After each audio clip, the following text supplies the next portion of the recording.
But तू एकटाच असशील की तुझा एक प्रश्न चुकलाय फक्त जे ॲडव्हान्ससाठी. आणि तशी बघायला गेली तर ही जगातली सगळ्यात टफ एक्झामिनेशन अशी मानली जाते. 11वीचा स्टार्टिंग स्कोर पण माझा इतका चांगला येत नव्हता. त्याच्यामध्ये पण पप्पा दररोज रिक्षामध्ये ये जा करताना मला बोलायचे, समजवायचे, मोटिवेट करायचे. त्यांच्या ह्याच्यातनं, त्यांच्या कष्टातनं मला हे जाणवलं की यांच्यासाठी मला काहीतरी करायचं आहे. ह्यांचे जे कष्ट आहेत, जे आत्ता ते करतात, ते मला कुठेतरी जाऊन थांबवायचे. तुझं ड्रीम कॉलेज हे IIT बॉम्बे हे मला कधी सांगितलेलं मला आठवत नाही. ओके, तो बेसिकली आधी तू काय ड्रीम करायचा? मी प्रत्येक टेस्टमधनं शिकत गेलो, प्रत्येक चुकांमधनं शिकत गेलो, प्रत्येक फेलियरमधनं शिकत गेलो की काय करायचं आहे आणि कुठे परत चुकायचं नाही.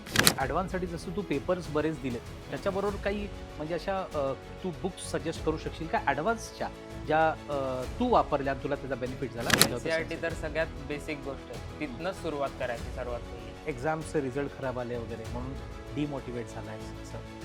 डिमोटिवेट तर व्हायचो, मी पण व्हायचो, असं नाही की नव्हतं होत. बट त्या डिमोटिवेशनमधनं मी काहीतरी शिकायचो.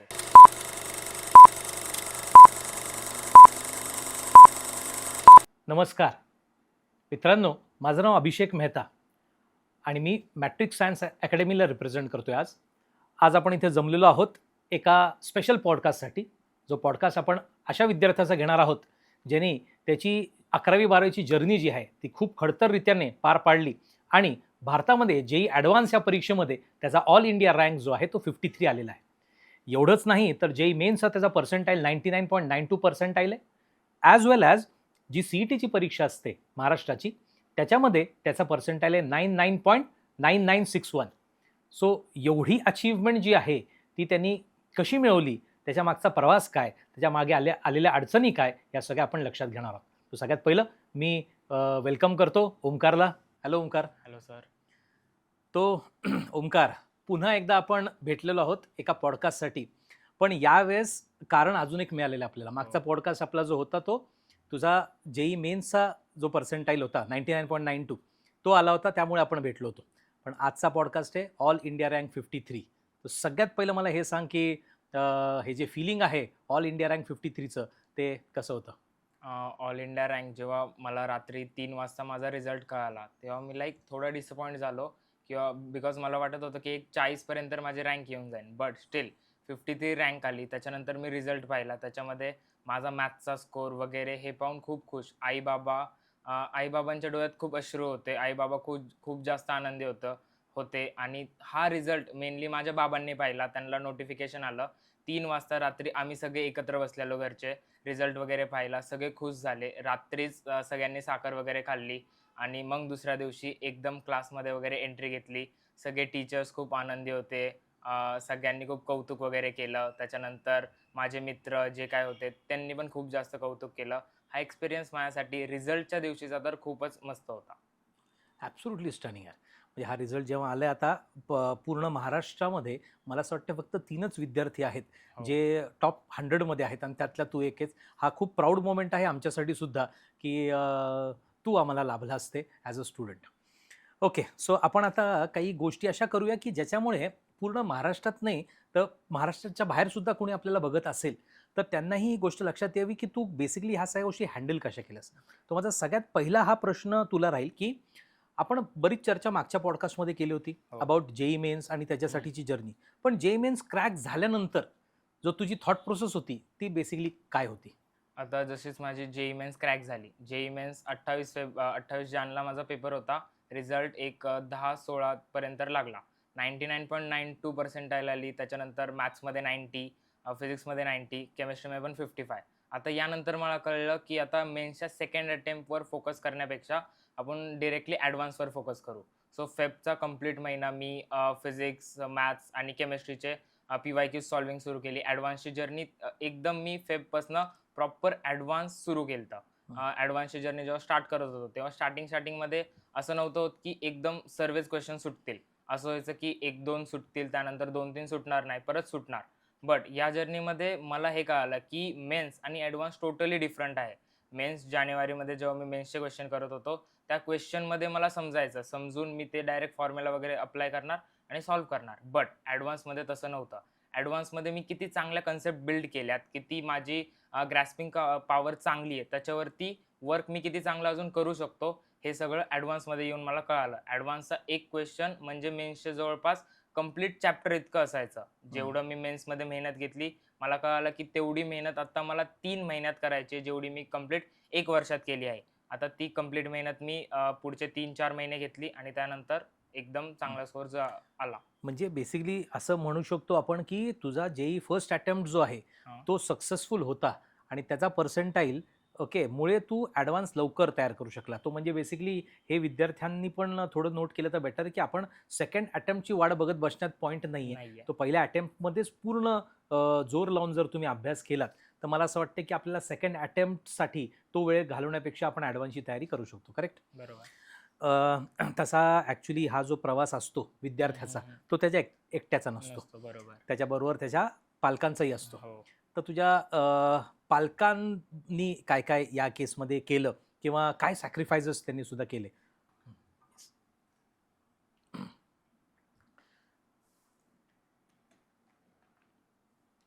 पालकांचं म्हणजे तसं तर पप्पा माझे रिक्षा चालवतात. मी सकाळी 7:00ला पप्पांसोबतच निघायचो आणि मग त्याचमुळे मी क्लासवरती कंप्लीट डे थांबायचो. बिकॉज पप्पांना सारखं लाईक सोडावं लागेल, आणावं लागेल, त्यांना त्रास होईल. त्यामुळे मी क्लासवरती थांबायचो. 7 ते 9 कंप्लीट दिवस मी क्लासवरती असायचो. सकाळी 7 ते रात्री रात्री 9 9. पर्यंत. म्हणजे 14 तास मी क्लासमध्ये स्पेंड करायचो. आता पप्पांनी म्हणजे आमचं सुरुवात म्हणजे पप्पा एकदम रिक्षा म्हणजे पप्पांची नोकरी गेली. त्याच्यानंतर 10th माझी एकदम चांगला स्कोर वगैरे आला. त्याच्यामध्ये पण मम्मी नाराज झाली. मम्मी नाराज म्हणजे झाली. चांगला स्कोर आला म्हणजे किती आला होता तुझा? 92.4 आला तरी सुद्धा मम्मी नाराज. मम्मी नाराज असल्याने मग मम्मी थोडे दिवस लाईक अशी बोलत वगैरे नव्हती. त्याच्यानंतर मग मी 11th-12thला आपल्या मॅट्रिक्समध्ये जॉइन झालो. 11thला जसं जॉइन झालो, तर 11thचा स्टार्टिंग स्कोर पण माझा इतका चांगला येत नव्हता. त्याच्यामध्ये पण पप्पा दररोज रिक्षामध्ये ये-जा करताना मला बोलायचे, समजवायचे, मोटिव्हेट करायचे. त्यांच्या ह्याच्यातनं, त्यांच्या कष्टातनं मला हे जाणवलं, की यांच्यासाठी मला काहीतरी करायचंय. ह्यांचे जे कष्ट आहेत, जे आत्ता ते करतायत, ते मला कुठेतरी जाऊन थांबवायचे आहेत. त्याचा कुठेतरी त्यांना मला पे करायचंय लाईक परतफेड करायची होती. परतफेड करायची आहे. त्या गोष्टींची मला परतफेड करायची आहे. आणि आई आई खूप एकदम साधी. आईला चांगला स्कोर वगैरे आला तर आई आनंदी होणार. मी भेटलोय त्या दोघांना त्यामुळे मला हो. माहिती आहे ते किती साधे आहेत हां. ते actually they are really down to earth आणि खूप कष्टातनं बेसिकली ते त्यांनी सुद्धा तुला शिकवलंय. आई दररोज 2 डब्बे द्यायची. त्यानंतर शिक्षकांसाठी पण द्यायची माझ्या. म्हणजे मी खातोय तर शिक्षकांनी माहिती पण आहे. आम्ही खाल्लेले पाहिजे. खाल्लाय हां. तुमच्या घरचा डब्बा. मग छान. त्याचसोबत बहिणीने पण खूप सॅक्रिफायसेस केलेत. लाईक टीव्ही वगैरे बंद घरात कंप्लीट किती लहान माझ्यामुळे. आहे तुझी बहीण तुझ्यापेक्षा? माझी बहीण 2च वर्षाने लहान आहे. तिची अच्छा. पण 10वी होती आणि त्याच वेळेस माझी 12वी होती. अच्छा. मग दोघांवरती आई-वडिलांना खूप जास्त फोकस करावा लागायचा. त्याचसोबत बाबा खूप जास्त कष्ट घ्यायचे, एक्स्ट्रा काम करायचे आणि ते कुठेतरी जाऊन माझ्या मनाला अशी खंत नव्हती वाटून द्यायची, की बाबांना कुठेतरी जाऊन असं वाटेल, की हे जे मी कष्ट करतोय, त्याची मला लाईक की त्याच्यातनं माझा मुलगा काही करू नाही शकला किंवा ते कुठेतरी वाया गेलं. बाबांना वाटलं पाहिजे, की मी जो रिक्षा वगैरे चालवलाय, त्याच्यातनं माझ्या मुलाने काहीतरी करून दाखवलं. ग्रेट. बरं आता अलॉटमेंट आलेलं आहे. हो. सो कुठलं कॉलेज मिळालंय तुला तसं मला माहिती आहे पण तुझ्या तोंडून ऐकायला आवडेल. आता IIT बॉम्बेमध्ये CS डिपार्टमेंटमध्ये मी सिलेक्ट झालोय. ग्रेट. म्हणजे ॲक्च्युली काय आहे, की पूर्ण भारतामधली विद्यार्थी जे आहेत ते IIT बॉम्बे किंवा IIT मद्रास हे त्यांचं ड्रीम कॉलेज असतं जनरली आणि त्या कॉलेजमध्ये तुला आय थिंक जोशाचा फर्स्ट राऊंडमध्येच IIT भेटून बॉम्बे गेला. CS हो. मिळालेला आहे. तो आता एक नवीन जर्नी तुझ्यासाठी सुरू होणार आहे. पण मला हे सांगशील, की तू आता ॲडव्हान्सची जेव्हा तयारी करायचा, तो जनरली तू दिवसातनं तुझा अभ्यासाचं रुटीन काय असायचं? आता मॅट्रिक्समध्ये क्लासेसचे लेक्चर्स वगैरे आपले ऑक्टोबरमध्ये संपलेले. तर किती तास जनरली लेक्चर्समध्ये आपला वेळ जायचा? हां, लेक्चर्समध्ये टोटल माझे 8 तास जायचे. 8 तास गेल्यानंतर मग अर्धा-अर्धा तासाचा स्टार्टिंगला ब्रेक व्हायचा. एंडिंगला पण एक ब्रेक व्हायचा. त्याच्यामुळे मला फक्त सेल्फ स्टडीला विथ लेक्चर्स 4 ते 6 तास, मॅक्सिमम 6 तास भेटायचे आणि मिनिमम मी 4 तास हा शेड्यूल ठेवलेला. बट जसंच मी ॲडव्हान्सची तयारी करायला घेतली, फेब्रुवारीमध्ये बोर्ड्स होते, बोर्ड्सचा अभ्यास करायचा. त्याचसोबत ॲडव्हान्स पण कंटिन्यू ठेवायचं आहे मला. आता ॲडव्हान्स कंटिन्यू ठेवायचं आहे, बट ॲडव्हान्ससाठी टाईम सगळ्यात जास्त इम्पॉर्टंट असतो. त्याचसोबत टाईम जर तुम्ही देताय तेवढा, बट त्या टाईममध्ये तुम्ही किती फोकसने अभ्यास करताय, किती त्याच्यावर चांगलं वर्क करताय. म्हणजे असं नसतं की फक्त कंप्लीट टाईम दिलाय, एका डिसिप्लिनने बसलात तुम्ही, तर तुमचा अभ्यास होतोय. काही काही मुलं काय करतात किंवा माझ्याकडनं पण कधी कधी ह्या मिस्टेक झाल्यात की मी एक कम्प्लीट दिवस एकाच चॅप्टरमध्ये स्टक राहिलोय. त्याच्यानी खूप जास्त लाईक तो चॅप्टर जो माझा 2-3 तासामध्ये संपला पाहिजे होता, तो मी कम्प्लीट दिवस घेऊन बसलोय. ह्या खूप साऱ्या मिस्टेक माझ्या फेबमध्ये झाल्यात. बट मार्चमध्ये मला जसंच रिअलाइज झालं की ह्या गोष्टी कुठेतरी थांबल्या पाहिजेत. तेव्हापासून मार्चमध्ये माझा स्टडी टाइम जायचा एक 12 आवर्स टू 15 आवर्स कमीत कमी. त्याच्यामध्ये पण मी डिस्ट्रीब्यूट करायचं इक्वल टाइम तिन्ही सब्जेक्टला, बिकॉज इक्वॅलिटी इम्पॉर्टंट असते तिन्ही सब्जेक्टची. आणि त्याच सोबत जेव्हा मला हे रिअलाइज झालं की आता कुठेतरी माझा स्कोर बनतोय, तेव्हा मी सुरू केल्या टेस्ट सिरीज. ऍडव्हान्सच्या दररोज 2 टेस्ट द्यायच्या. दररोज 2 टेस्ट द्यायचा दररोज असतो. 2 टेस्ट पण मग कंपल्सरी. जनरली कशा वन बॅक टू बॅक द्यायचा का सकाळी संध्याकाळी, कसं जनरली जो डिस्ट्रीब्युटेड? ऍडव्हान्सच्या पेपरचा टाइम असतो 9 ते 12 एक पेपर आणि दुसरा पेपर 3 ते 5 3 ते 6 त्याच टाइम मध्ये मी ऍडव्हान्सचे कम्प्लीट पेपर द्यायचो. टोटल मी 30 कम्प्लीट चॅप्टर टेस्ट दिलेल्या आहेत, म्हणजे मॉक टेस्ट ऍडव्हान्सच्या फुल पोर्शनच्या. ग्रेट. म्हणजे आणि मला असं वाटतं की त्या टेस्ट देऊन कॉन्फिडन्स असा बिल्टअप झाला असेल तुझा. खूप जास्त. आपण तेव्हा सुद्धा फ्लोअरवरती जनरली भेटायचो तेव्हा तू बेसिकली तुझं ड्रीम कॉलेज हे IIT बॉम्बे हे मला कधी सांगितलेलं मला आठवत नाही. नाही. ओके, सो बेसिकली आधी तू काय ड्रीम करायचा, ह्या ड्रीम्स कशा बदलतात हे आपल्याला बेसिकली त्यातनं बघायचं आहे. आता माझ्या ड्रीम्स जेई मेन्सचा अटेम्प्ट व्हायच्या 3-4 महिने अगोदर होत्या की COEP CS मला भेटलं पाहिजे. College of engineering Pune. College of engineering Pune, आणि त्याच्यामध्ये पण CS ब्रांच भेटली तर खूपच उत्तम होईल. त्यानंतर मग जसं जसं मेन्सचा अभ्यास होत गेला, मेन्स होत गेली, तेव्हा वाटलं कुठेतरी आता NIT ड्रीम करू शकतो आपण, महाराष्ट्राच्या बाहेर जाऊ शकतो. NIT जरी ड्रीम करतोय तरी म्हणतोय मी नागपूर मधली भेटली तरी चालेल मला. हा, जवळ महाराष्ट्रात. महाराष्ट्रातलीच. मला असं इच्छाच नव्हती पुण्याच्या बाहेर जायची. त्यानंतर मग जसं जसं मेन्स झालं, त्यानंतर असं मी कधी ड्रीमच केलं नव्हतं की मी IIT मध्ये जाईल. आता जसं आपण एकदा बोलत होतो, तुम्ही मला बोलले होते की आपली मॅट्रिक्सची आधी रँक कधी 3 डिजिट मध्ये आली नाहीये. मी होप्स करतोय तुझ्याकडनं की तू 3 डिजिट मध्ये आणशील. मग ते कुठेतरी वाक्य माझ्या डोक्यात कायम होतं की हा सर बोललेत, सर स्पेशली मला बोललेत, सर ते कुठेतरी करून दाखवायचंय मला. आणि त्यामुळे मग तो प्रवासात त्या गोष्टी ऍड ऑन होत गेल्या आणि त्या हेल्पफुल ठरल्या माझ्यासाठी, आणि मग तो प्रवास इझिली होत गेला. Great great good. तर बेसिकली एक एक गोष्ट तर आहे की हा रँक आणणं मला पण माहिती आहे की इट इज नॉट सिम्पल. आम्ही पण खूप मेहनत घेतो सगळे टीचर्स विद्यार्थ्यांवरती, पण एकंदरीत प्रत्येकजण हे करत नाही. तर असं काही तू फॉर्म्युला सांगू शकशील का की ज्याच्यामुळे म्हणजे बेसिकली जे आत्ता ॲस्पिरंट्स आहेत JEEसाठी की त्यांना एक थोडीशी चालना मिळेल की आपण कसं बेसिकली फोकस कसा केला पाहिजे किंवा कसे टार्गेट सेट केले पाहिजेत असं. म्हणजे तू बेसिकली अभ्यासाचं काही टार्गेट दररोजचं असं काही सेट करायचं किंवा प्री प्लॅन करायचास का? आता जेव्हा आपण जेईच्या जर्नीमध्ये येतोय किंवा कुठल्याही जर्नीमध्ये जातोय, तेव्हा प्रत्येक विद्यार्थ्याची थॉट प्रोसेस, समजण्याची वृत्ती वगैरे सगळे वेगळं वेगळं असतं. करेक्ट. त्याच सोबत जेवढं आपण स्वतःवरती ट्रस्ट ठेवणार, म्हणजे स्वतःवर बिलीव्ह पाहिजे की आपण करू शकतो. स्वतःहून स्वतःला डिमोटिवेट नाही करायचं, स्वतःमध्ये निगेटिव्हिटी नाही आणायची, स्वतः कायम पॉझिटिव्ह राहायचं. कमी क्वेश्चन होत आहेत, ठीक आहे, उद्या जास्त होतील, बट असं नाही की काल पण कमीच झाले, आज पण कमीच झालेत, उद्या पण कमीच होतील. हे कधीच गृहीत धरायचं नाही, बिकॉज कुठेतरी जाऊन आपल्याला आपला जो पास्टचा व्हर्जन आहे, जो मी काल टेस्टमध्ये स्कोर केलाय, त्याच्यापेक्षा मी उद्या बेटर करणार आहे, हे आपल्यामध्ये आपल्याविषयी असलं पाहिजे. जेवढं आपण स्वतःला खंबीर बनवणार, तेवढं आपल्याला आपल्यामधल्या चुका कळतात आणि त्या चुका आपण दुरुस्त करतो पुढे जाऊन. आता कुणीच आपल्याला हे सांगितलं नाही पाहिजे की हा बाबा तू हे कर, तू ते कर. आपल्याला आपले योग्य मार्ग माहिती पाहिजेत. तेवढे आपण मॅच्युअर आहोत, तेवढे आपण 12th मध्ये आल्यावर तेवढे आपल्याला आपली समज येते. करेक्ट. बस एवढंच सांगेल मुलांना. तर मी एवढं सांगेल की फक्त स्वतःवरती ट्रस्ट ठेवा. जेवढं तुम्ही स्वतःवर ट्रस्ट ठेवणार, तेवढं दुसऱ्यांना तुमच्यामध्ये दिसतं. जेवढं तुम्ही स्वतःमध्ये काहीतरी शोधणार, तेवढं तुम्हाला बाहेरच्या जगामध्ये दिसायला लागतं की हा ठीक आहे, मी एवढं करू शकतो, ही माझी लेवल आहे. एकदा तुम्हाला स्वतःची लेवल कळली की मग कुठली पण एक्झाम ऍक्च्युअली इझीच आहे. करेक्ट. आणि हे तू प्रूव्ह केलं थ्रू युअर मॅथ्स रिझल्ट. तसं तुझा आवडता विषय मॅथ्स होताच. पण त्या मॅथ्समध्ये basically he has scored 115 on 120. JEE ॲडव्हान्सच्या परीक्षेमध्ये फक्त एक प्रश्न जो आहे तो त्याचा मॅथ्सचा चुकलेला आहे. आणि मला कदाचित हे वाटते की भारतामध्ये असा तू एकटाच असशील. I am not very sure about it, but तू एकटाच असशील की तुझा एक प्रश्न चुकला आहे फक्त JEE ॲडव्हान्ससाठी. आणि तशी बघायला गेली तर ही जगातली सगळ्यात टफ एक्झामिनेशन अशी मानली जाते. पण मग तू पेपर जो मॅथ्सचा पेपर देताना बेसिकली काय तुझ्या ब्रेनमध्ये काय चाललं होतं, म्हणजे एक्झॅक्टली, आणि तुला कसे प्रश्न सुचले असे? आता मॅथ्सची जेव्हा मी जर्नी स्टार्ट केली म्हणजे 1 वर्ष अगोदर जेईई मेन्सचा पेपर व्हायच्या 1 वर्ष अगोदर जेव्हा मी सुरू केलं, तेव्हा मी कंप्लीट एका दिवसाला 50 क्वेश्चन मॅथ्सचे टार्गेट करायचो आणि ते complete throughout the year मी करत राहिलो. ते बरं, मी हे कुठं स्टॉप बेसिकली केलं नाही. कशात मेन्सचे प्रश्न करायचास? हां, मेन्सचे प्रश्न आणि सीईटी लेव्हलचे क्वेश्चन. सीईटी लेवलचे पण हो, करायचास? ओके. बिकॉज जोपर्यंत आपल्याला ईझी याच्यातनं समजत नाही. ईझी याच्यामध्ये कधी-कधी काय होतं, एक स्टेप्स अशी भेटून जाते, जी आपल्याला हार्ड क्वेश्चनमध्ये हेल्प करून जाते. Correct. ते आपल्याला ईझी क्वेश्चनमधनंच कळते. जेवढे हं. आपण ईझी क्वेश्चन सारखे-सारखे सॉल्व्ह करणार, त्याच्यातनं आपल्याला एक अशी पॉवर भेटते, लाइक मी म्हणू शकतो, की एक ईझी क्वेश्चन तुम्ही केला, त्याचसोबत दुसरा केला, त्याच्यातनं तुम्हाला वेज कळतात, हं, की हं. ह्या वेमध्ये मी हा करू शकतो, दुसऱ्या वेमध्ये पण मी हा हं. करू शकतो.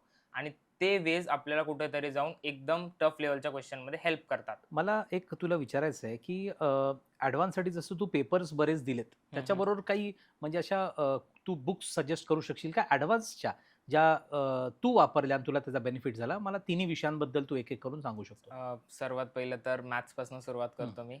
मॅथ्ससाठी मी कंप्लीट थ्रू आउट 2 वर्ष मी सिंगेज रेफर केली. सिंगेजचे सेंगेज फॉर मेन्स का Cengage for advance? Cengage mains ॲडव्हान्सची जे 5 बुक्स येतात त्या मॉड्यूल्स. दोन्ही. अच्छा. हां. ओके. मग त्याचे कंप्लीट इलस्ट्रेशन सॉल्व्ह केले, कंप्लीट एक्सरसाइजेस सॉल्व्ह केल्या. त्यानंतर अरिहांत पब्लिकेशनच्या पण सेम बुक्स असतात. त्या बुक्स पण मी रेफर केल्या. त्याच्या फक्त मी एक्सरसाइज करायचो. त्यानंतर अरिहांतच्याच हॉलो नाईट, एस-एल लोनी आणि आय-एम-एरॉन ह्या तिन्ही स्पेसिफिक बुक्स आहेत. आय-एम-एरॉन कॅल्क्युलससाठी आहे, हॉलो नाईट अल्जेब्रासाठी आहे आणि एस-एल लोनी कोऑर्डिनेट जिओमेट्री आणि ट्रिग्नोमेट्रीसाठी आहे. पण प्रोबॅबली ह्या तशा बऱ्याच बुक्स आहेत. ह्या सगळ्या तुझ्या पूर्ण झाल्या नसाव्यात ना? हां, पूर्ण म्हणण्यापेक्षा 80-90% झालेल्या आहेत. ओके. असं नाही की दररोज 50 क्वेश्चन करायचेत मला.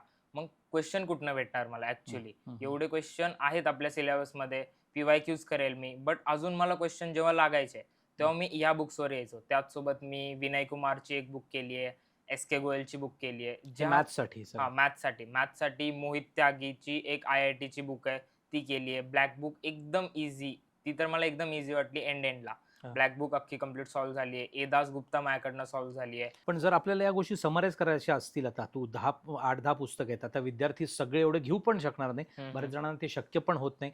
आता आपल्या क्लासच्या लायब्ररीमध्ये वगैरे तुला बऱ्याचशा बुक्स अशा रेफरन्ससाठी मिळायच्या. हो. पण प्रत्येकाला हे मिळू शकत नाही. मग त्यातल्या त्यात जर तुला मार्क करायचं असेल कुठली बुक, की बाबा हां, ही बुक रेफर करावी, अशी सिंगल किंवा एक सिंगल हे तर कुठलं रेफर करशील?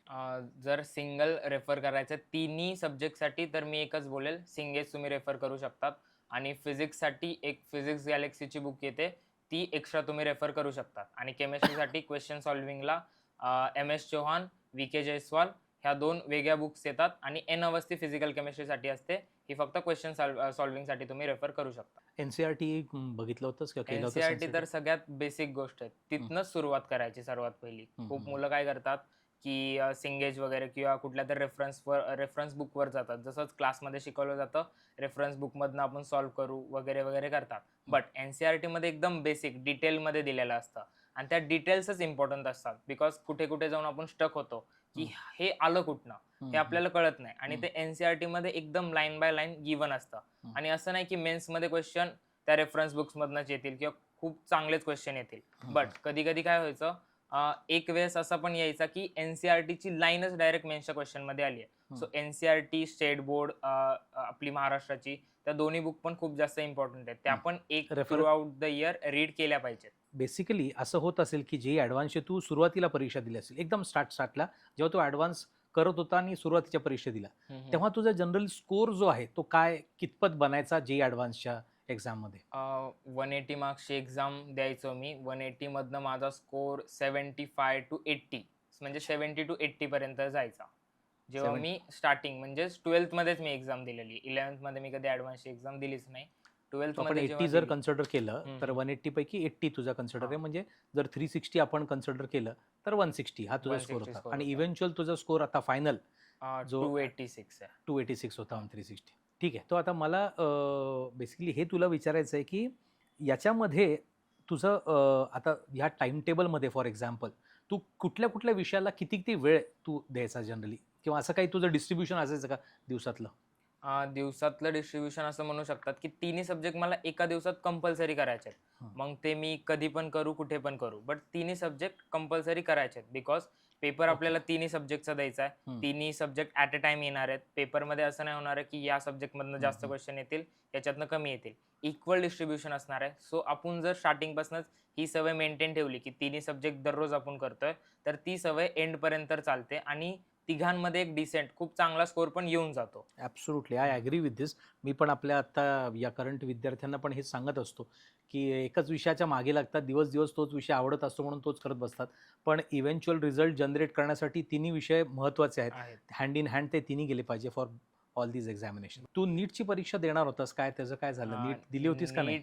नीटची परीक्षा मला द्यायची होती, बट एंडच्या दिवशी फॉर्म भरला होतास? फॉर्मच भरता नाही आला. एंडच्या दिवशी मला रिअलाईज झालं, की हां, नीट पण आपण देऊ शकतो. बिकॉज फिजिक्स, केमिस्ट्री मला द्यायची इच्छा होती. बिकॉज नीटचे क्वेश्चन खूप इझिली सुटायचे आणि 360 ऑन 360 तिकडे आणू शकतो, असं मला वाटायचं. बट तो काय फॉर्म वगैरे भरता नाही आला. मग नीटची एक्झाम राहून गेली. ओरल तशा बोर्डाची परीक्षा सोडून कोणत्या कोणत्या परीक्षा दिल्यास तू आता? बोर्डाची सोडून जेईई मेन्स दिली आहे. त्यानंतर एम-एस-टी-सी-टीचा पी-सी-बीचा अटेम्प्ट दिलाय. पी-सी-एमचे 2 अटेम्प्ट दिलेत आणि जेईई ॲडव्हान्सची दिली आहे. त्याचसोबत मी आय-आय-टीची एक्झाम पण देणार होतो, आयसर ॲप्टिट्यूड टेस्ट. बट ते सेंटर माझं खूप लांब कोल्हापूरला आलं. हम्म. सो मग ती टेस्ट कॅन्सल करावी लागली आणि मला द्यायची. आपलं बोलणंही झालं होतं तेव्हा, की कोल्हापूरला आलंय तेवढ्यासाठी कोल्हापूरला जाणं पण झालं असतं तुझं. झालं पण असतं. मला असं वाटतं, की जेई ॲडव्हान्सच्या मागे तसा तू पूर्णपणे हे लागला दिलतं, होतास हो. तोपर्यंत. बेसिकली असं व्हायचं का ओंकार, की तू कधी एक्झामचे रिझल्ट खराब आले वगैरे म्हणून डिमोटिवेट झालायस असं? डिमोटिवेट तर व्हायचो, मी पण व्हायचो. असं नाही की नव्हतं होत. बट त्या डिमोटिवेशनमधनं मी काहीतरी शिकायचो, की आता या रिझल्टमध्ये माझे हे चॅप्टर्स वीक आहेत. हे चॅप्टर्स माझे वीकनेस मला कळाली त्या.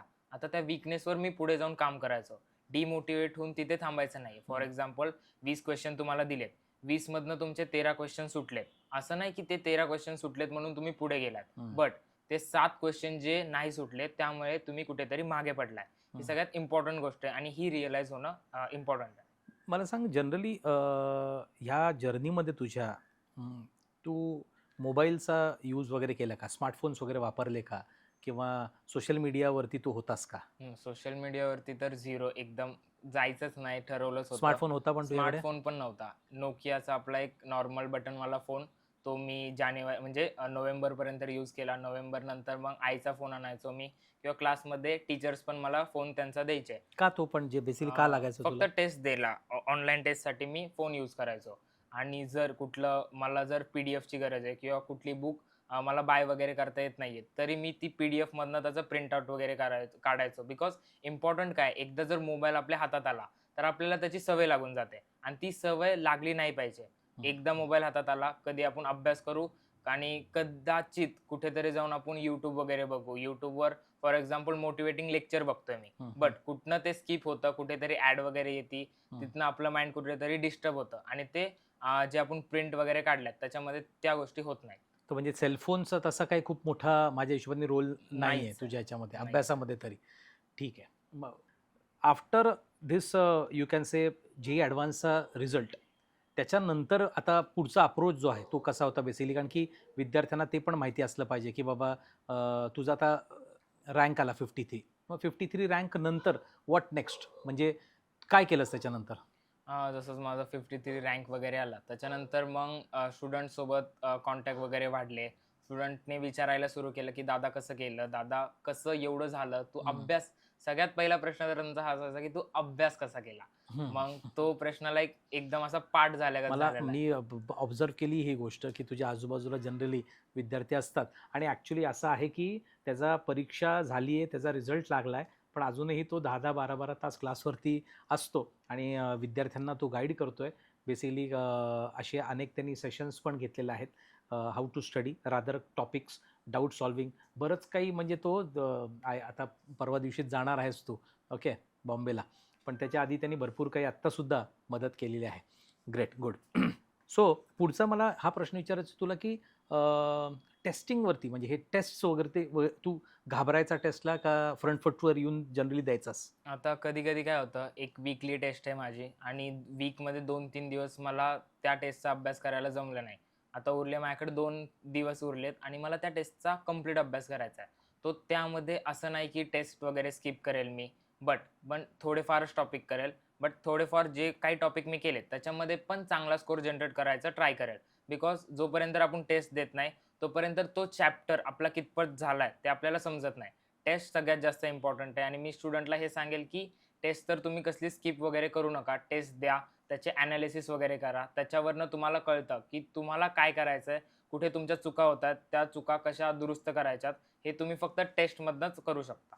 छान. पण बेसिकली मग टेस्ट झाली तुला, तर समजा जसं आपण मगाशी बोललो, की एक टेस्ट आहे, ठीक आहे ना? त्यामध्ये तुला 100 मार्क्सची टेस्ट आहे, तुला हम्म. 60 मिळाले समजा.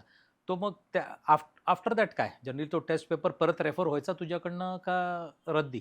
नाही, आता माझे ॲनालिसिस असे असायचे की एक चॅप्टर आहे, त्याच्यामध्ये 10 टॉपिक्स आहेत वेगळे-वेगळे. हं. आता त्या 10 टॉपिक्समधले माझे 5-6 टॉपिक असे असणार खूप स्ट्राँग असणार. हं. 4 टॉपिक्स वीक असणार. हं. आता ते 4 टॉपिक्समधनं माझे ते 40 मार्क गेलेत का? हं. हे पहिलं मी बघणार. जर त्याच्यातनं गेलेत तर त्या वीक टॉपिक्सवर वर्क करणार. त्या पेपरवर कुठेतरी लिहून ठेवणार की इथे-इथे मी ही मिस्टेक केली आहे. ती मला पुढच्या वेळेस नाही करायची. आता परत जेव्हा मी त्या चॅप्टरची रिव्हिजन करेल, रिव्हिजन 1 म्हणजे आपली एक नॉर्मल रिव्हिजन नोट्स वगैरे हं. वाचेल हं. आणि जे क्वेश्चन्स आहेत ते सॉल्व्ह करेल. हं. बट जी रिव्हिजन 2 असती, जी मी करायचो, हं. त्याच्यामध्ये जे माझे क्वेश्चन त्याच सेम पेपरमध्ये किंवा त्या सेम चॅप्टरचे चुकलेत, ते हं. क्वेश्चन मी रिसॉल्व्ह करायचो. त्या मेथड्स मी बघून घ्यायचो, की तिथं मी कुठे चुकलो होतो. आत्ता पण माझ्या डोक्यात त्या मेथड्स आहेत का? का मी दुसऱ्या पद्धतीने विचार करू शकतोय? टेस्ट स्किप केल्यात कधी? एकदा पण नाही. क्लासच स्किप केला नाही मी कधीच. ग्रेट. आणि बेसिकली तेच आहे, म्हणजे टेस्ट नंतर समजा टेस्ट 3 तासाची आहे, तर त्याच्यानंतर मग तुझं ॲनालिसिस जनरली त्या टेस्ट पेपरला इनिशियली तुला किती वेळ लागायचा? कारण की इनिशियली तुझे मार्क कमी असायचे. हं, हं. पण तेव्हाही तू ॲनलाईज करायचा टेस्ट? हां, जेव्हा 11वी मध्ये माझे मार्क 120, 130 पर्यंत असायचे. सो माझे 70-80 मार्काचे जवळपास म्हणजे 20 क्वेश्चन तरी चुकायचे चुकलेत. त्याच्यामध्ये. बरोबर. 20 क्वेश्चन चुकलेत म्हणजे चुकून ते 20 वेगळ्या चॅप्टरचे पण असू शकतात किंवा 4-5 वेगळ्या-वेगळ्या चॅप्टरचे ते क्वेश्चन असू शकतात. त्याच्यानंतर कुठल्या टॉपिकमधनं चुकलेत, कसे चुकलेत, मी कुठली मेथड यूज केली आहे, ती मेथड माझ्या डोक्यात त्यावेळी का आली, हं. दुसरी मेथड का नाही सुचली, ते सगळे ॲनालिसिस मी 3 तासाच्या टेस्टसाठी जवळपास 3 ते 4 तास ॲनालिसिस करायचो स्टार्टिंगला. मग बापरे! एंडमध्ये ते कमी-कमी होत गेलं. मग एक 10-15 मिनिटात अख्खा पेपर कारण की ॲनलाईज व्हायचा. चुकाच कमी होत गेल्या, त्यामुळे ॲनालिसिसचा वेळ जो आहे तो कमी तो होत कमी गेला. होत गेला. बरोबर ग्रेट. पण म्हणजे ॲनालिसिस इम्पॉर्टंट आहे. आहे. बरं, ठीक आहे. मला हे विचारायचं तुला, की आजची फॉर एक्झाम्पल तुझ्याबरोबरची बॅच होती किंवा विद्यार्थी होते किंवा आजचे जे विद्यार्थी आहेत, ते जनरली काय मिस्टेक करतात असं तुला वाटतं? बेसिकली ऑब्व्हियसली ते ओपिनियन तुझं असणार आहे. जेनेरिक प्रत्येकाला ते पटेल असं नाही, पण तुझ्या मते काय चूक करतात, की मग त्यांचा हा स्कोर बिल्ड होत नाही किंवा असं? आता एकदा आपला चॅप्टर झाला, त्याच्यावर टेस्ट झाली, की आपण त्याची रिव्हिजन परत करत नाही. जोपर्यंत त्याची गरज लागत नाही. फक्त मी म्हणेल, की कन्सिस्टंट रिव्हिजन तुम्ही करत राहावा आणि दुसरं टेस्टचा ॲनालिसिस आणि टेस्ट स्किप करणं बंद करा. हं. जेईमध्ये आहेत तर टेस्टला कधीच घाबरायचं नाहीये आणि टेस्ट कायम देत राहायच्या. पण हे असं होतं ना, विद्यार्थी म्हणतात, मलाही सांग, म्हणजे जनरली पेरेंट्ससुद्धा म्हणतात, की प्रिपेअर्ड नाही. बऱ्याच वेळा असं पण होतं, की पेरेंट्सच फोन करून सांगतात, की आज येणार नाही वगैरे विद्यार्थी. पण त्याचं कारण आहे त्यांचं प्रिपरेशन नसतं. आणि पेरेंट्स तुला असं रागवलेत पेरेंट्स तुझ्या टेस्टमध्ये कमी मार्क, जसं आई तुला 10वीत कमी होते म्हणून हे झालं, तर आधीच्या टेस्टमध्ये तुला कमी असायचे तेव्हा पेरेंट्स रागवलेत? जेव्हा आधीच्या टेस्टमध्ये कमी स्कोर यायचा तेव्हा टोमणे बसायचे, ओरडा बसायचा, की "कायच करतोय तू? काय अभ्यास वगैरे करत नाहीये." बट त्याच्यामध्ये पण त्याला पण निगेटिव्ह नाही घ्यायचं. त्यांना हं. वाटतंय मी कुठेतरी अभ्यास करू शकतो म्हणून ते बोलतायत. हं, जर हं. त्यांना वाटत असतं, की माझ्याकडनं होणारच नाहीये, तर त्यांनी त्या गोष्टी पण टाळल्या असत्या. बट आता जेव्हा मला एवढं सगळं ऐकावं लागतंय, तर मला कुठेतरी त्याला कन्व्हर्ट करायचंय, की नाही मी करू शकतो. माझ्यामध्ये आहे तेवढं पोटेन्शियल. मी त्याच्यावर वर्क करू शकतो आणि तेच मी प्रत्येक टेस्टमधनं शिकत गेलो. प्रत्येक चुकांमधनं शिकत गेलो, प्रत्येक फेल्युअरमधनं शिकत गेलो, की काय करायचंय आणि कुठे परत चुकायचं नाहीये. आता बेसिकली मी तुला हे विचारू इच्छितो, की तुझं नेक्स्ट ध्येय असणार, तू IIT बॉम्बे जाणार आहेस. तर आता कुठेतरी एक लाईफमध्ये एक मुकाम हासिल केलेला आहे. पण the journey not ends here. इथनं पुढे खरा एक वेगळा प्रवास तुझ्या आयुष्यात सुरू होणार आहे. एका जांभेच्या जवळच्या गावामधनं, ओके, किंवा पुण्याच्या जवळनं तू आज मुंबईसारख्या ठिकाणी जाणार आहेत, IIT बॉम्बे, जिथं पूर्ण आपल्या देशातनं विद्यार्थी येणार आहेत. तो अशा ठिकाणी तू गेल्यानंतर आता तू काय स्वतःला मोल्ड करशील, कसं त्यांच्याबरोबर ॲडजस्ट होशील, किंवा तुझे पुढचे स्वप्न काय आहेत यापुढे? मला याच गोष्टीवर निशांत सर एकदा बोलले होते, की हे तू निगेटिव्ह ग्राफमधनं आत्ता कुठेतरी झिरोला आलाय आता झिरोवरनं तुला पॉझिटिव्हकडे जायचं आहे आणि ही सुरुवात तुझी IIT बॉम्बेमध्ये गेल्यापासून होणार आहे. आता IIT बॉम्बेमध्ये एकदम सगळे माझ्या लेवलची मुलं किंवा माझ्यापेक्षा खूप चांगल्या लेवलची मुलं मला भेटणार आहेत. आता त्यांच्यासोबत चालायचं आहे मला, एक सोबत जायचं आहे आम्हाला आणि त्याचसोबत पुढे असं ड्रीम आहे की काहीतरी असं वेगळं करून दाखवायचं आहे, ज्याने एक अशी डायरेक्शन चेंज व्हायला पाहिजे, की जगाने मला लक्षात ठेवलं पाहिजे या गोष्टींसाठी. असं माझा ड्रीम आहे. मोठा ड्रीम आहे हा. आणि नक्कीच असं काहीतरी तू करशील की ज्याच्याने सगळे आता ह्या सगळ्या एक्झामिनेशन्स आहेत त्याच्या थ्रू तर आम्हाला तू आयुष्यभरासाठी लक्षात राहशीलच, तो प्रश्नच नाही आहे. पण या पुढे तू करणार आहेस ते खूप महत्त्वाचं असेल आणि मला असं वाटतं की you should add on something very valuable to the society. Okay, so आपण एक छोटासा रॅपिड फायर आता घेऊया की ज्याच्यामध्ये मी तुला काही प्रश्न विचारेन, त्याचे तू पटकन उत्तर द्यायचं, जास्त विचार करायला हो, वेळ हो. घ्यायचा नाही. सगळ्यात पहिलं तर फिजिक्स और मॅथ्स, मॅथ्स. मोबाईल और बुक्स, बुक्स. मॉर्निंग और नाईट स्टडी, बोथ. MCQs और थिअरी. थेरी. ओके, मग थिअरीवरती तुला वाटतं की जास्त फोकस असला पाहिजे. त्यामुळेच तर MCQ होणार आहेत ना. Absolutely correct. हम्म. थिअरी स्किप करून खूप सारे MCQs सॉल्व्ह करण्यात पॉईंट मला मग ते वाटत नाही. तुक्के लागणं किंवा तुक्के मारणं असं म्हणतात त्या ॲब्सोल्युटली MCQ चे. करेक्ट. टी और कॉफी. कॉफी. जर मॅट्रिकसाठी one word, home. One word for your parents.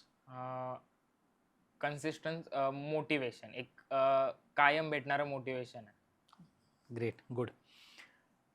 तुला तुझा एनर्जी स्तोत्र म्हणजे एनर्जी तुला कुठून मिळायची जास्त? एनर्जी मला माझ्या स्वतःतूनच भेटायची, की कायम पॉझिटिव्ह राहायचं आहे बास. Okay, good, great.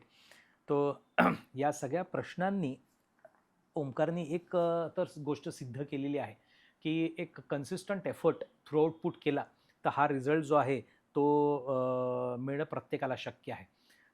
जसं मी त्याला म्हणालो होतो म्हणजे बेसिकली मागच्या वर्षी याच ड्युरेशनच्या दरम्यान म्हणालो होतो की ओमकार, आय एम एक्सपेक्टिंग की तू कमीत कमी 3 डिजिट रँक आणशील आणि म्हणजे 1000च्या आतमध्ये तो जेव्हा असणार आहे ही अपेक्षा मी ठेवून त्याच्यावरती होतो. आणि त्यांनी पण yes sir, I will try my best हे मला बोलला होता आणि त्याच्यावरती त्यांनी एफर्ट जे आहे ते कंटिन्युअसली टाकले. तो मी बेसिकली ओमकारला कॉंग्रॅच्युलेट करेन once again. Thank you sir. Plus सगळी पूर्ण मॅट्रिक्सची टीम आहे त्यांनासुद्धा कॉंग्रॅच्युलेट करेन, कारण की हा रिझल्ट जो आहे तो आपल्यासाठी सुद्धा, या टीमसाठी सुद्धा एक खूप नेक्स्ट लेवलचं मोटिवेशन आहे. कारण की आम्हाला एवढा जास्त एनर्जी मिळाली ह्याच्या रिझल्टमुळे की आम्हाला अजून छान काय करू शकतो याच्यावरती आम्ही आता विचार करतोय आणि मुलांनासुद्धा खूप जास्त बूस्ट करत राहतोय तो. प्लस मी सांगू इच्छितो की त्याचा CETचा जो स्कोर आहे तो पण अफलातून होता. तर टेक्निकली त्यांनी CET कमी वेळ केला आहे, म्हणजे जास्त JEE मेन्सवरतीच तयारी केली. CET कमी वेळ केलं आहे, पण त्याचा CETचा स्कोर जो आहे तो 196 ऑन 200 आहे. 200 पैकी 196, जो खरंच रिमार्केबल स्कोर आहे. महाराष्ट्रातला प्रत्येक विद्यार्थ्यांनी या गोष्टीकडे लक्ष देऊन अभ्यास केला पाहिजे मला असं वाटतं. CETच्या बुक्स पण तू रेफर हो, थोडंफार सॉल्विंग करायचं? केली आहे. PYQs लास्ट 6-7 वर्षातले कंप्लीट PYQs सॉल्व्ह केलेले आहेत. त्यामुळे मला फिजिक्सला खूप हेल्प झाली आणि फिजिक्समध्ये 3 अटेम्प्ट 50-50-50. तीन अटेम्प्ट जे आहेत फिजिक्सचे, म्हणजे त्यांनी PCBचे अटेम्प्ट दिले होते. PCBचा 1, PCMचे 2 अटेम्प्ट. याच्यामध्ये त्याला 50 on 50 in all the 3 attempt फिजिक्समध्ये मिळाले, म्हणजे 100% सो त्याला आणि त्याच्या फिजिक्सच्या टीचरला special you can say congratulations I think. So मला असं वाटतं की ह्या पॉडकास्ट थ्रू बऱ्याच विद्यार्थ्यांना भरपूर काही माहिती मिळाली असेल. त्यांनी जे पुस्तकं रेफर केली होती, मी सांगेन की ते पुस्तकंसुद्धा तुम्ही बघा, थोडंसं पॉज करून व्हिडिओ तुम्ही एकदा कोणती कोणती पुस्तकं रेफर केलीत त्यांनी ते बघा, त्याच्या गो थ्रू करा. लायब्ररीजमध्ये वगैरे तुम्हाला ते पुस्तकं मिळतील. नक्कीच असं होत नाही की आपण अफोर्ड नाही करू शकत, तर तुमच्या सिनियर्सला विचारा. पण मॅक्सिमम पुस्तकांची मैत्री आणि आपल्या टीचर्सकडनं डाऊट सॉल्विंग हे करा. जास्त माझ्या हिशोबाने जास्त ऑनलाईन अप्रोच ठेवू नका. ChatGPTs किंवा या गोष्टींवरती खूप जास्त रिलाय करू नका. एस्पेशली त्या गोष्टीमुळे कॉन्सन्ट्रेशन पण आपलं खूप छान राहत नाही. So as a teacher, as a mentor मी ही गोष्ट बोलून आजसाठी वाइंड अप करतो. Thank you very much Omkar. Best of luck तुझ्या पुढच्या Thank you, sir. जर्नीसाठी आणि आय होप भेटत राहू. तो IIT बॉम्बेचे एक्सपिरियन्स पण शेअर करायचेस हो, आणि नक्कीच. आम्ही तुझ्या थ्रू IIT बॉम्बेला मी विद्यार्थी घेऊन येणार आहे हो, हे तुला चालेल. सांगतो. त्यासाठी तू तिथे बेस बनवून ठेव. हो. ठीक आहे, चला, थँक्यू व्हेरी मच. नमस्कार.